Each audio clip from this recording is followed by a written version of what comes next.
اگر بات کی جائے نکاح زمانے جاہلیت کے نکاح کے تعلق سے، تو اس زمانے میں نکاح کے جو طور طریقے تھے وہ 9 قسم کے تھے۔ ان میں پہلا طریقہ جو تھا وہ یہ تھا کہ وہ لوگ کہ جنہیں اپنی بہن بیٹیاں بیاہنے کی حیثیت نہیں ہوتی تھی، تو وہ آتے تھے اور کسی مالدار کے پاس اپنی بیٹیوں کو، بہنوں کو بیچ دیا کرتے تھے، اور زندگی بھر وہ شخص جو ہے خواتین کا اور عورتوں کا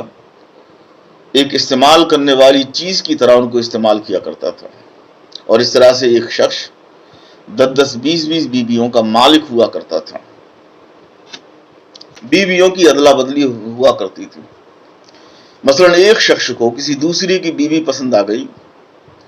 تو وہ بیٹھتے، مجلس میں بیٹھتے، وہاں مشورہ کرتے،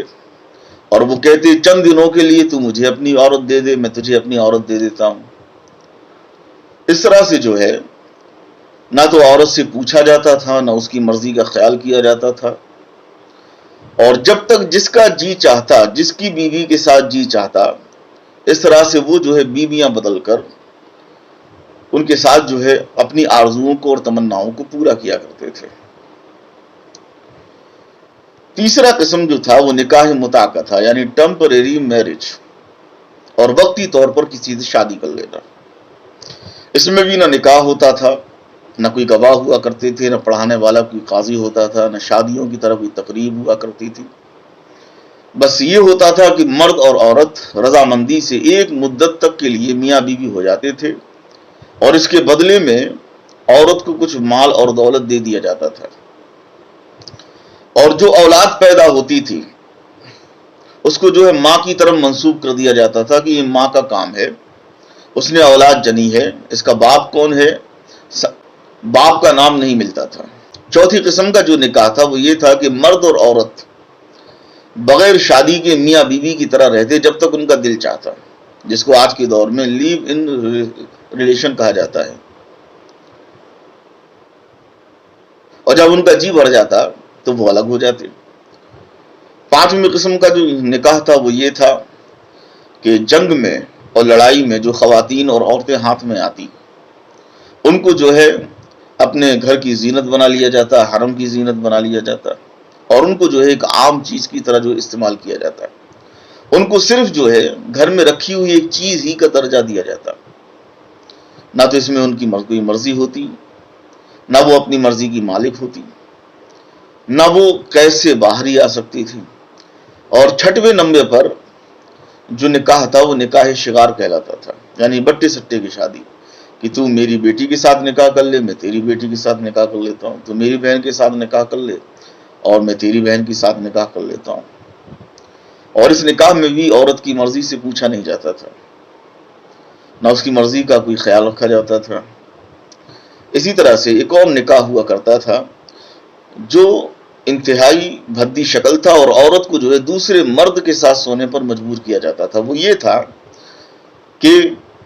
کسی کی خاندانی شرافت اور فضیلت حاصل کرنے کے لیے مرد اپنی عورت کو اس شخص کے ساتھ جو ہے سلایا کرتا تھا۔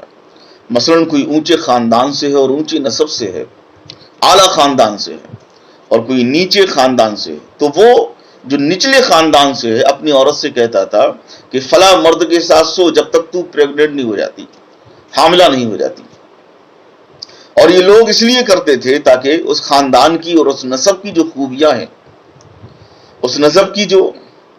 باتیں ہیں، مثلا کوئی گورا ہوتا تھا، کوئی ذہین ہوتا تھا، سمجھ رہے ہیں، تو وہ جو ہے ہماری اولادوں میں آ جائے۔ تو اس طرح سے یہ جو نکاح تھا، جو نکاح کم اور زنا زیادہ تھا، بلکہ زنا ہی پر صورت مشتمل تھی، نکاح تو تھا ہی نہیں۔ تو اس طرح سے عورتوں کو جو ہے دوسروں کے ساتھ سونے کے لیے جو ہے مجبور کیا جاتا تھا۔ اور اسی طرح سے ایک اور نکاح تھا جس کو نکاح رہت کہا جاتا تھا۔ اس میں یہ ہوتا تھا کہ ایک عورت کے 10 شوہر ہو جاتے تھے، 10 شوہر ہو جاتے تھے۔ اب یا تو ایک مرد ایک رات جو ہے عورت کے ساتھ گزارتا، یا کئی مرد جو ہے اس عورت کے ساتھ رات گزارتے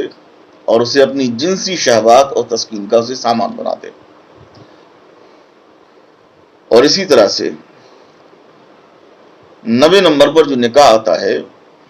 وہ یہ تھا کہ فاحشہ عورتوں کے ساتھ تعلقات رکھنا. اسلام نے ان سب نکاحوں کا بائیکاٹ کیا. مذہب اسلام نے، پیغمبر اسلام نے ان سب نکاحوں کی